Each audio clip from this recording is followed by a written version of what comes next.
Tinuin ngayon guys yung kinakabit nila na nag-i-install na ngayon ng seat piles. Protection to guys sa landslide. Pagka panay ang baha, ito yung humaharang sa lupa. Ayan guys, yung pinakita ko sa inyo nakarang araw guys na nakalatag pa yung seat piles, ngayon nakabao na sa lupa, mga nakatayo na guys. Ito na siya ngayon continuous lang yung paggagawa nila rito guys. Yung gamit na yung backhoe at saka yung vibro. Yung dulo ng boom ng backhoe nila guys, yung vibro. Yung may gamit nila yung hydraulic, yung parang minamaso pababa yung seat pile para bumaon. Ang bigat niya nasa 2 tons. Yung kulay orange na yan guys. Nagsisit pile na sila, tapos pag naibaon na yan, yun sunod niya simento na.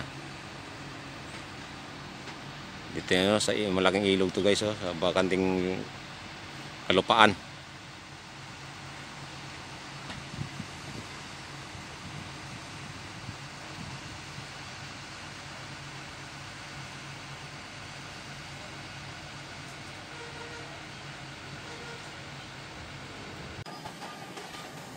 Tingnan nyo guys, yung mga pagbaon ng backhoe ng seat piles dito po sa isang malaking ilog guys, dito sa parte ng Chinatrias.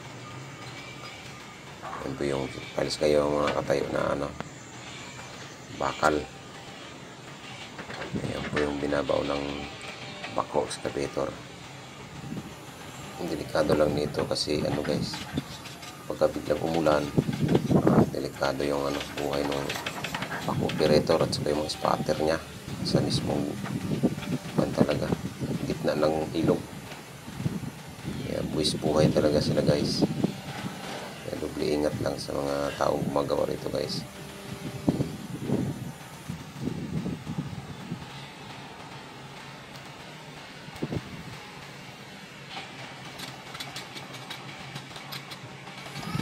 Thank you po sa inyong panonood. Hanggang sa muli po. God bless.